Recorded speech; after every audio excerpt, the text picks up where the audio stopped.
ஹாய்ங்க, எல்லாத்துக்கும் வணக்கங்க. இன்றைக்கி சூப்பரான ஒரு மொச்சப்பயிறு காரக்குழம்பு பார்க்கலாம் எப்படி செய்கிறதுன்னு. எனக்கு மொச்சப்பயிறு வந்து ஒரு 1/2 கிலோ அளவுக்கு நான் வாங்கிட்டு வந்திருக்கிறேன். ஃப்ரெஷ்ஷாக தொளிச்சு ரெடியாக இருக்குது வைக்கிறதுக்கு. சரிங்களா, உங்களுக்கு கிடைச்சதுன்னா கண்டிப்பாக இதை ட்ரை பண்ணி செய்யுங்க, நல்லாயிருக்கும். நல்லெண்ணெய் ஊற்றினா ரொம்ப டேஸ்டியாக இருக்கும். அந்த நல்லெண்ணெய் ஊற்றிட்டிங்க, கடுகு கொஞ்சம், சீரகம், வெந்தயமும் ஒரு 1/4 டீஸ்பூன் போட்டுட்டு, வெங்காயம் ஒரு ஒரு 150 கிராம் அளவுக்கு 2 கை அளவுக்கு போட்டிருக்கிறேன், சின்ன வெங்காயம். நீங்கள் நிறையா போட்டுக்கலாம், ஒன்றும் பிரச்சனை இல்லை, சூப்பராக இருக்கும். 2 வரமிளகாய், கொஞ்சம் கருவேப்பிலை போட்டுட்டு ஒரு 10 பல் பூண்டு வந்து கட் பண்ணி வச்சுருக்கிறேன், அதையும் போட்டுக்கலாம். நல்லா வேகட்டுங்க. வெந்ததுக்கப்புறம் நம்ம வந்து தக்காளி வந்து நான் மிக்சியில் அரைச்சி வச்சுருக்கிறேன், ஒரு 2 தக்காளி, பெரிய தக்காளியாக. சரிங்களா, ஒரு லெமன் சைஸ் அளவுக்கு புளி வந்து கரைச்சி வச்சுருக்கிறேன், அது இருக்கட்டுங்க. இப்போ தக்காளி ஊற்றிக்கலாம். வெங்காயம் வெந்தனையுமே நம்ம வந்து தக்காளியை ஊற்றிக்கலாம். சரிங்களா, சூப்பராக இருக்கும். இது பொங்கல் டைம்லலாம் நிறையா மொச்சப்பயிறு நிறைய கிடைக்கும். இப்போ கிடைச்சது, அதனால் வாங்கிட்டு வந்திருக்கிறேன். செஞ்சு பாருங்கள் கண்டிப்பாக. குழம்பு மிளகாய்த்தூள் வந்து நான் அரைச்ச குழம்பு மிளகாய்த்தூள் ஒரு 3 டேபிள் ஸ்பூன் போட்டிருக்கிறேன். வரமிளகாய்த்தூள் வந்து ஒரு 1/4 டீஸ்பூன் போட்டிருக்கிறேங்க. ஏன்னா ஆல்ரெடி மிளகாயும் போட்டிருக்கிறேன், நல்லா காரமாக இருக்கும்.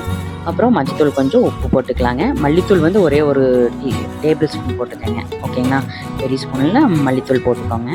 நான் காட்டில் போட்டு அதை நல்லா வணங்கட்டுங்க. வணங்கினதுக்கப்புறம் வந்து கத்திரிக்காய் ஒரு 6 கத்திரிக்காய் கட் பண்ணி வச்சுருக்கிறேன், அதையும் போட்டுக்கலாம். மொச்சப்பயிரையும் அதுக்குள்ளே போட்டுக்கலாம். சரிங்களா, நல்லா வேகட்டும் மீன்ஸ் கொஞ்சம் நல்லா ஒரு ஆஃப் வெந்தால் போதும். 70% குக்கானோனையுமே நம்ம வந்து அடுத்தது புளி ஊற்றிக்கலாம். கரைச்சி வச்ச புளியை ஊற்றிட்டு இது நல்லா கொதி வந்தோடனேயுமே நம்ம வந்து தேங்காய் அடுத்து ஊற்றணும். சரிங்களா, மிளகாட்டியும் வைக்கலாம், நல்லாயிருக்கும். நான் வந்து இந்த மெத்தடு செஞ்சேன், நல்லா இருந்தது.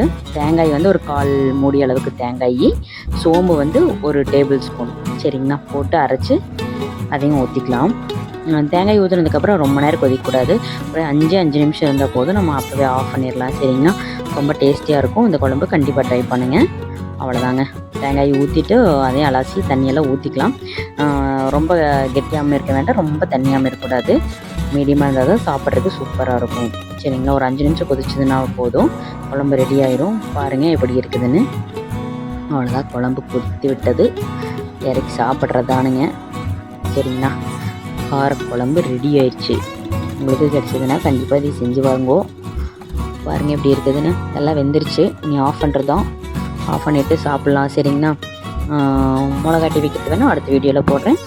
உங்களுக்கு மொச்சப்பயிறு கிடச்சதுன்னா கண்டிப்பாக இதை செஞ்சு பார்த்துட்டு கொஞ்சம் சொல்லுங்கள். அவ்வளோதான், குழம்பு ரெடி. ஆஃப் பண்ணியாச்சு.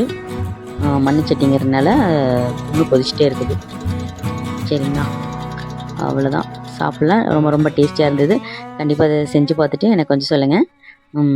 எப்போ இதே மாதிரி தான் நானும் வைப்பேன் அப்படின்னா ஓகே, தெரியாதவங்க செய்யுங்க, செஞ்சுட்டு எனக்கு கொஞ்சம் சொல்லுங்கள். தேங்க்யூங்க.